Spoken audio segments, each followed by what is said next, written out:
Okay, without further ado, how many of you got the email that we sent out last week? SB1178 was vetoed by the governor. Do y'all know what that means?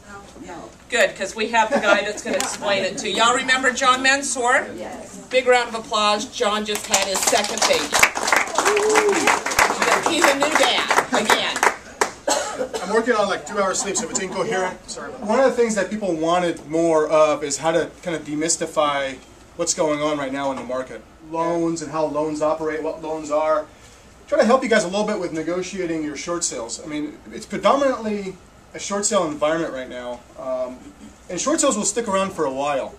And I always use myself as an example. People think, well, short sales will be out in 2 or 3 years when the market gets better, and that's not a realistic view. I bought in 2005, and we're sorry. I put 20% down. I was a responsible consumer, right? Put 20% down. Doesn't matter. I'm still $100,000 underwater. Okay, if I had to move for work, for family, for any purpose whatsoever, I'm not distressed. I can make my payments, but if I have to move, I have to short sell. I have no other option. I have no other option. Short sell is the way I get out of my house. So short selling is not just a vehicle for people who are in trouble to get out of a mortgage. Short selling is going to be around for people who are responsible but have to move for whatever reason to get out of their house. I'm here to tell you that short selling is not this mystery deal. I mean, it's manageable as long as you kind of are a little bit more diligent. You know, the days of just kind of putting something in escrow and it'll close, those are kind of gone right now. You have to be a little bit more diligent with short sales. You have to babysit them more. It's a little bit more work. Okay. The type of collateralized credit, the type of loans that are out there. I don't know if it looks exactly like this right now, but I'm kind of guessing at it. From 2004 to 2007, this is kind of what it looks like in terms of loans. What you have on the outermost circle is cash out refinances, even if used toward the house, and true HELOCs. Now make a distinction between true HELOCs and not true HELOCs, and we'll talk about that in a second. But the outermost circle is the unprotected loans out there. What that means is that when you're doing a short sale, okay, that if the loan of your borrower falls within that outside, your client falls within that outside circle, the chances are is that they're going to demand some money from your client. Okay, they're going to demand some upfront money. Why? Because if they foreclose, if there's a foreclosure that happens, especially if there's a second out there, they can probably go after your borrower for the deficiency, for the difference. So whenever that exists, okay, whenever there's a cash out refinance or a true HELOC, you've got a second attached, the second's probably going to demand money from your client. Okay? The second rung there is the refis with no cash outs. A few months ago, SB1178 passed the Senate and passed the Assembly in California. SB1178 was supposed to target the loans that were refis with no cash outs. So that small target, that people who actually refinanced only to lower their interest rate, they took no money out, they took no extra cash, no cash out, no HELOC, nothing like that. They just refinanced the original loan to lower the interest rate. That's a refi with no cash out. 1178 was going to target that, those loans, and bring them within the inner circle of Code of Civil Procedure 580B. Code of Civil Procedure 580B protects, absolutely protects, a borrower when they borrow purchase money. Okay. What is purchase money? Purchase money is a loan that is used to buy the residence, nothing else. Even if you take money out to build a pool, to put in a pool in your house, that's not a purchase money mortgage. Okay? Purchase money is not defined if you use it toward the house. That's not the definition. Purchase money is used to buy the house.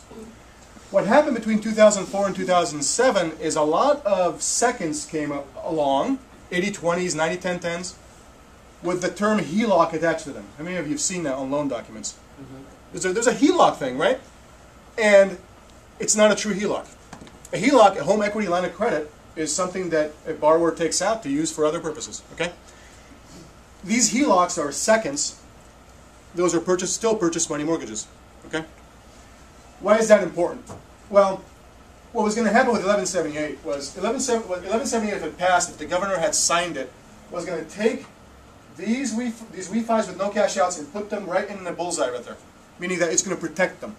Right now there is no protection. Why? Because the governor vetoed that bill. But there is a chance that it's going to be floated out there. It was just a car-sponsored. Chance of comeback depends who the new governor is. Okay. Chance of laws protecting short sale transactions. It depends on who the new governor is. Okay.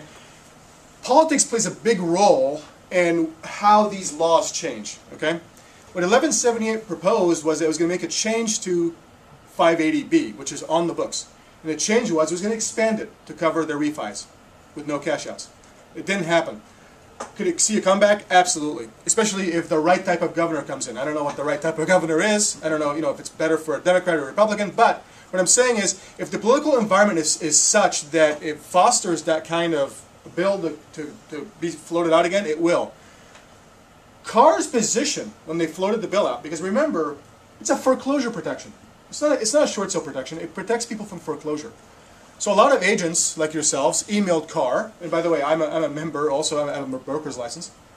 We emailed Carr and we said, why would you protect foreclosures when you're supposed to be advocating for the agents who are trying to get short sales? So why would you protect foreclosures and take the money out of the agents' pockets?